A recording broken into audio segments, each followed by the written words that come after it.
మేడిగడ్డ బ్యారేజీని సందర్శించిన సమయంలో డ్రోన్ వీడియో తీసినందుకు బీఆర్ఎస్ వర్కింగ్ ప్రెసిడెంట్ కేటీఆర్ పై కేసు నమోదైంది. భూపాలపల్లి జిల్లా మహదేవ్పూర్ లోని మేడిగడ్డ బ్యారేజీని గత నెల 26న బీఆర్ఎస్ నేతలతో కలిసి కేటీఆర్ పరిశీలించారు.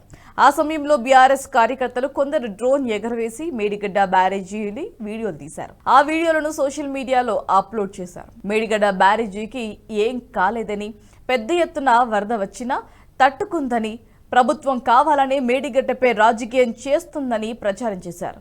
డ్రోన్ కెమెరాలతో వీడియో తీయుటకు బీఆర్ఎస్ ముందస్తు అనుమతి తీసుకోలేదని, బ్యారేజీకి ముప్పు వాటిల్లే విధానంగా ప్రవర్తించారని బాధ్యులైన కేటీఆర్, బల్క్ సుమన్, వెంకట్రామరెడ్డిపై కేసు నమోదు చేసి విచారణ జరిపించాలని ప్రభుత్వ ఇంజనీర్ గత నెల 29న మహదేవ్పూర్ పోలీస్ స్టేషన్లో ఫిర్యాదు చేశారు. దీంతో బీఆర్ఎస్ వర్కింగ్ ప్రెసిడెంట్ కేటీఆర్, మాజీ ఎమ్మెల్యేలు బల్క్ సుమన్, వెంకట్రామరెడ్డిపై పోలీసులు కేసు నమోదు చేశారు.